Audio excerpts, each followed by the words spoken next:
And he makes me scream. He's my number one daddy, gonna make him cream inside of me. Just keep riding me.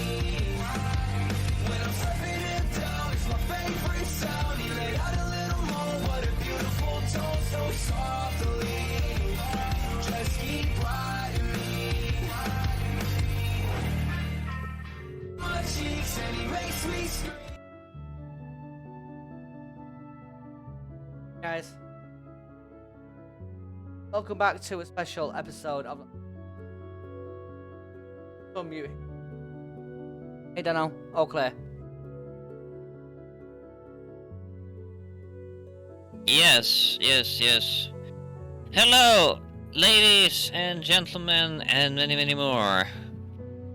Welcome to. Sorry. Potentially this could be the final funny. Am I right, Donno? This could potentially be the final episode of the FunnyFoxxos. This could finally, for Twitch, it could be our final podcast with the things that we do. But you know what? The hell with it. Yeah. You know, we only live once. At the end of the day, we have our lives, and we need to talk about it, because at the end of the day, we're the ones who's been experiencing all these things. We're the ones who have been taking it into application, so we have to talk about it. Right, guys, most of you guys know that I've not been around much, traveling all over the UK regarding what. Yeah, half of the work haven't been paying me, and I've just been dragged around all over the UK due to a certain company who, I don't know. Yes, and that company is basically none other than Walt Disney themselves. The thing is, I am currently under the process of resigning, both due to political and other decisional reasons that's been happening, let's say, in America.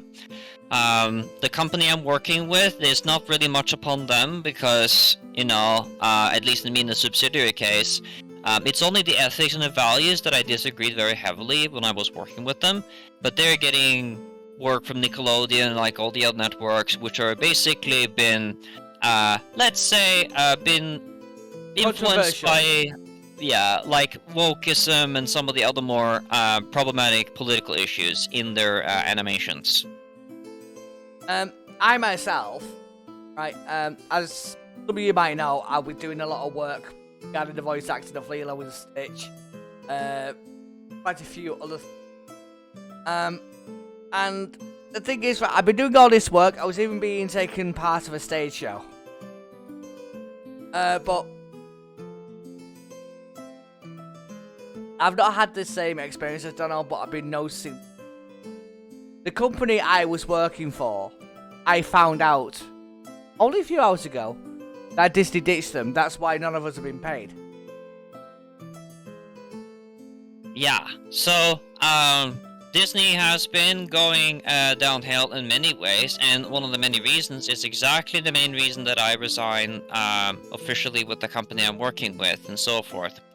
And the reason for that is because what happened in Florida in terms of the political decisions.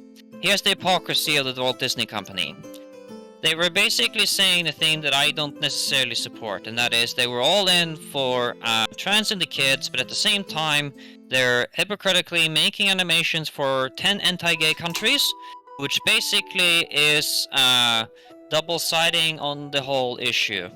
So, I said, at least the company corporation, that if you have no morals and no standards when it comes to their ethical and moral beliefs in the company, and you only care about the money, then I'm basically saying I am out.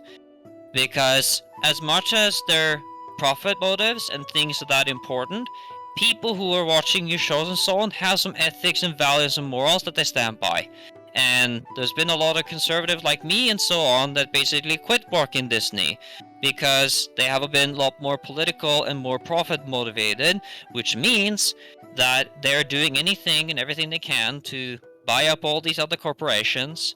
And as much as wokeism and all the political insinuation of all these things in the animation has come in, leftism at the largest has basically been touching anything and destroying the whole entertainment value. People are getting fed up and tired about the shit. Exactly.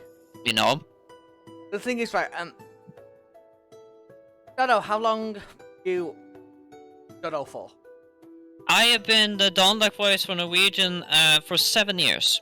And I was thinking very optimistically that there would be some chance of maybe getting some more increased work, and that Disney would be more ambitious, and that they would try to implement a lot more new creative ideas of what they're putting into the animation and so forth. But even I talked to a guy in Japan and came to the talking to the animation industry, and the comparison between the American companies and the animation studios compared to the Japanese are far different. American animation studios, they just simply wants to earn a lot of money but don't do the incredible hard work that all the animators and so on have done for years. The Japanese companies, on the other hand, are doing a lot of incredible work. They're very passionate about what they do, but of course, in terms of margin and pay, they don't necessarily get, let's say, the highest amount of work, or let's say the amount of pay, than what it is compared to in America. But in Japan, people are more content. They have a lot more respect for elderly people on there as well. Yes. And I thought that was interesting from somebody who came from Japan and also have been living there for quite some time as a reflection.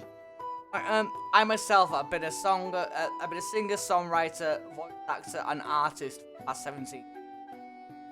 Right. Thing is, for Disney, longest contract I've had. Past 2 years, I've been dragged up and down, dragged all over the world. I've been fighting paycheck to paycheck. Half the time, let's just say, right, Disney, yes, I'm gonna call you out. You'll be £35,000 in earnings. No, and I'm done. I am done. I am literally done. Yeah, and I am officially done because of the ethics and the morals, which is basically going to affect the profit margins and the company's sustenance, and many investors who have been investing into Disney have pulled off their revenue and their cooperation with them. And that's basically because of all the politics and all the issues that have been putting into the children's programming, into these animation and so forth. So they had one simple job, and they completely failed at that. That is to just focus on the business, focus on give the consumers exactly what they want and what they expect, and everything would have been fine. But since they came into the issue, what happened in Florida in terms of the political issue that I stand very strongly into, then I basically had no choice to not be a hypocrite, to be biting on by this and not saying anything about it, and to stand up and go for the things that I certainly believe is value for humanity and for the generation that's going to come. And to me, I do not stand for what they're doing at all. I am calling them out on it. And the thing is, right now, I've got a family I've got to deal with. Know who you are if you. I've got a family to look after. The ones who I love. I can't be pissballed around anymore. No. Fuck's sake, I've been working all my life since I was 16 years old. And I've done my best, and I don't want me or my family to struggle anymore. I can't do it. Yep, and, you know, the difference between, you know, the people working in the industry for, let's say, the beginning part of time compared to now is that, you know, me and Jazzy for quite a time, people wonder about how have we been able to sustain and kind of go on for so long. That's because we're basically doers, you know. But there comes a certain point when you've been doing something for so long and you think maybe there are more ambitions, like maybe the something will grow, maybe there'll be more opportunities. But then the companies have basically stagnated because they're too afraid of even stretching out and going into more bolder things, which could have benefited them way more. But they're not stagnant, they see the consequence of it, they went in a totally different direction, alienated their audiences on completely, and basically are losing revenue over it. So that's what happens when you get too stagnant and don't necessarily focusing on developing while retaining most of the values that people know the company for. Walt Disney, by my definition of standard, from 1936 till about basically 2022 at this year and what happened in Florida, that's basically the old Walt Disney vision. Bob Iger basically voted in for Bob Chapek to be putting into place, and ever since Bob Chapek has been leading the administration so on, it's been a complete disaster. Everything's been going downhill. And so the company is going through some tough and rough heaps and loops, but you know what? Good on them. I say good on them, because making mistakes like that is exactly the thing they gotta learn. Let's talk and pay the consequences for it. Let's talk about the movie Turning Red, because I finally watched it, and I agree. Oh yeah, that thing when I was watching with Aaron in terms of the thing this one, it was really another spark of how can people. I know that some people love that movie, and I'm sorry, but this has to be said, okay? But not many people noticed. Go ahead, Donno. Not many people have noticed that the absurdity of the insinuation with the First Lady in the first beginning part of the movie, where you have to of course correct me a little bit if I kind of not remember, let's say, the whole history, but I think they were claiming that, you know, and when I am 13 till about 20, I am basically an adult. Which already at my estimation, it's like, no, that is not factually true, in legal difference by definition. And it does take a place in Canada, in so-called Toronto, in terms of that environment. So if you're taking it from it historically, you can't just change a twist and a whim and saying that basically being 13 is by any means definition an adult. I'm sorry. I agree. Even 16 is not an adult. No, 18 has basically been the universal thing, and we don't. I don't condone it.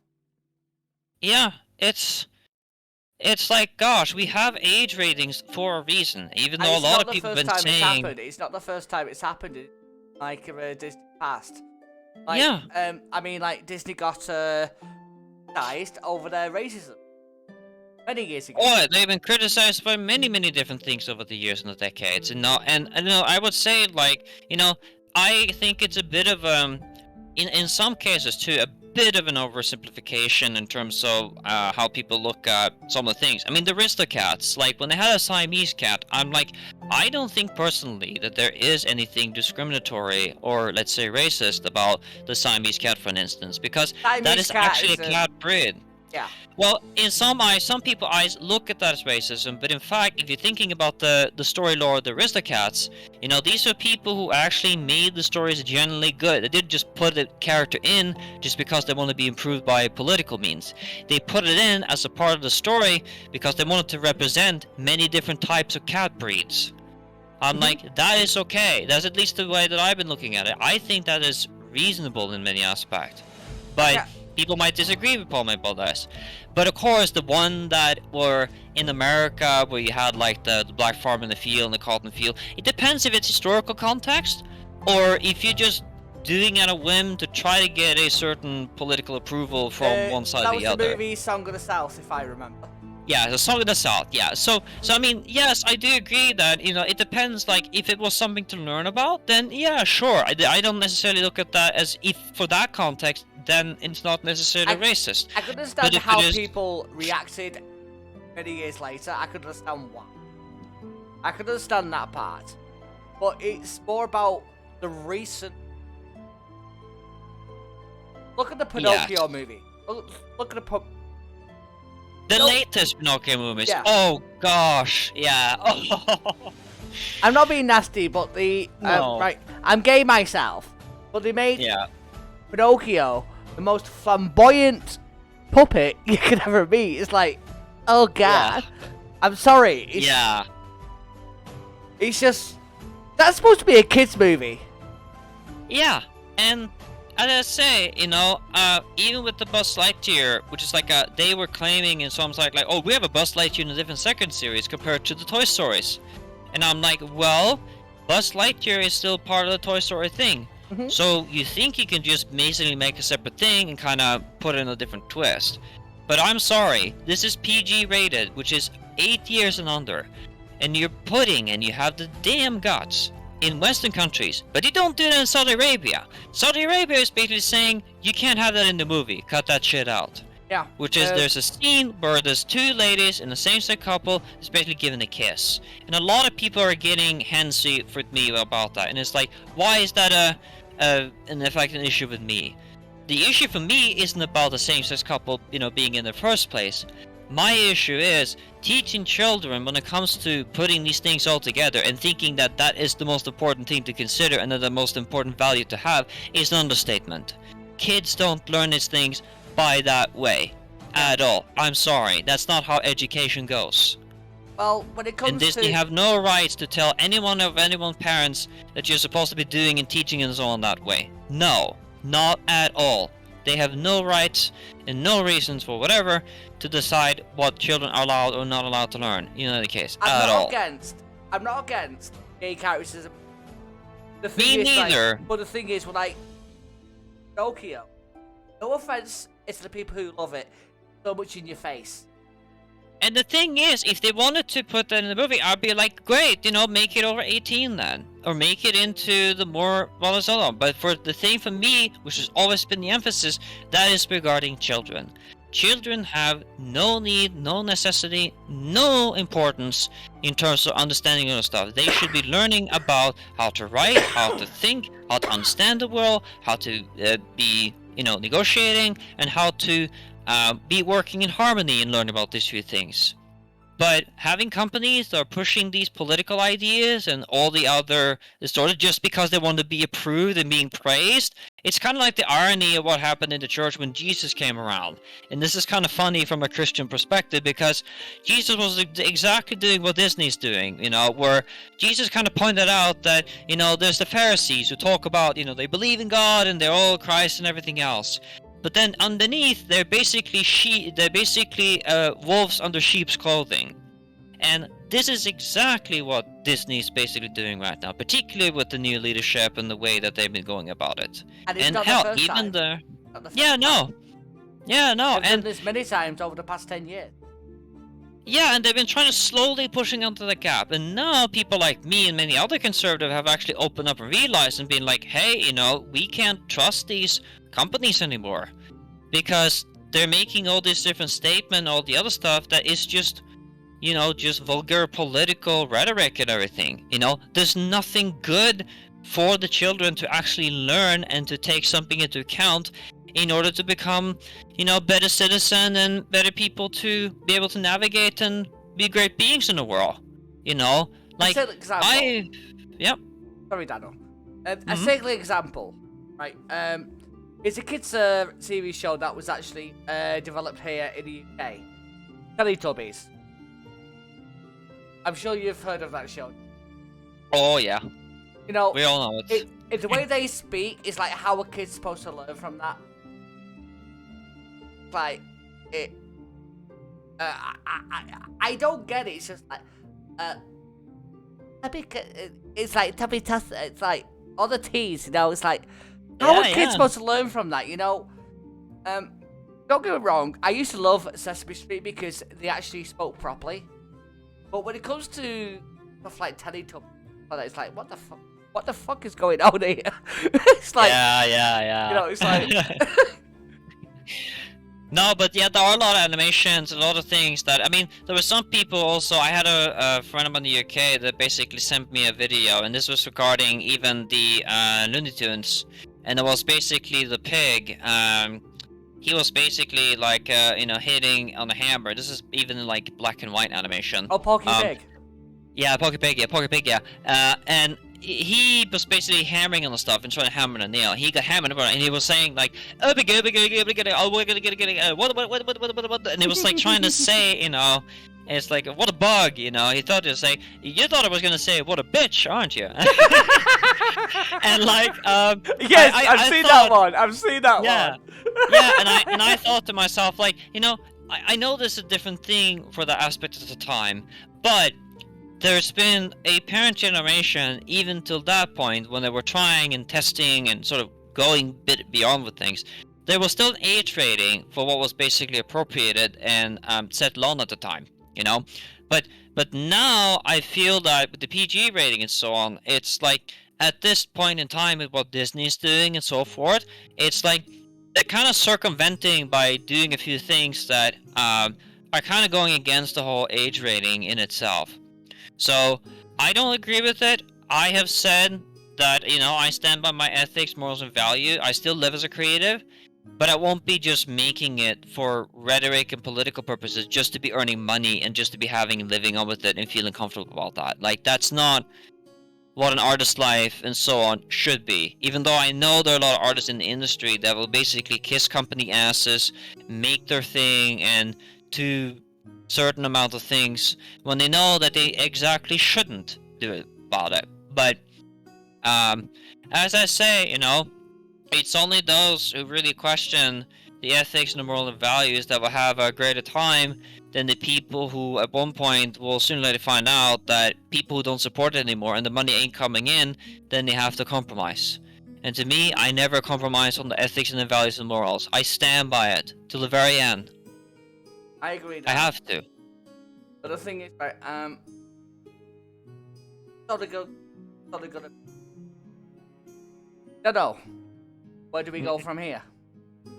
Well, the thing is, the aspect of people thinking about us quitting in Elspeth, people say, like, are we basically just quitters or are we doers? Well, let me challenge you all a little bit upon this. Take a little bit of food for thought for this one. If you know with yourself, internally speaking, not by public, not what your parents say, not what your friends say, but you know it yourself.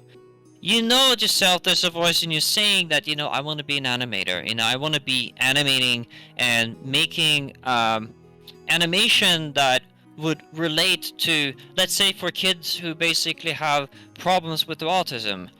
And like, you know, you can be ambitious and be quite creative in making stories that relates to people who have autism as a diagnosis and the type of experience. And if you're really genuine and authentic about your working towards that, if you collaborate and find other artists that also are interested to be cooperating and so on with you, like, it's like, yeah, everything is a risk, but I will tell you this, if you keep working at a job that you don't like, and you're feeling detriment or whatever, that is still also a risk. So even deciding to do nothing is a risk. The best thing to understand about it is you get to pick which risk are you willing to take, because that's basically the truth. There is no such thing as there's no risk. And by doing so, you can have a strategy like a streamer of mine that's basically been doing it like this. You know, he just plays games and he has a ton of fun, so on. I think he used to work in the pizza delivery and so forth, but he was tired of that job. He had saved money at his ability and saved up for 3 months and decided, I'm gonna go all in on the shit and take the 2 months in. And if the 2 months in aren't growing and there aren't anything sort of coming into the business and the profit side of things, then okay, 1 month I will just search for another job, take something temporarily, go back into it. And remember, it's not quitting, nor is it the end be all. You can hustle and just go in for another job and so on. There's no right and wrong about this. It's about continuing focusing on your vision. Because this is the reason why, just like with me, that we have in one way sort of depression. That is, when we don't follow our vision, when we know we should do it and everything else, that's what our soul is basically screaming and saying. It is, follow your vision. Well, not what your family's saying, not what your friends are saying, everything else. Forget about that. At all. Well, guys, the thing is, right, I've been a voice actor, as I was saying now, for 17. But I am going to go back to my old passion, which is catering. And also being a social entertainer. Because the thing is, right, I love doing it. No, it's what I do. No, this is my. Instead of you guys, and also cooking are my most. But, Donno, can we say the words? Guys, I know it's been a short stream. Your message, Discord, Donno. Yeah, I saw it. Ready? You can play the music as well. Are you ready? Right, guys. I'll see you soon. I love you all. But don't ban me, please. Okay, guys. I'll see you soon. Bye-bye.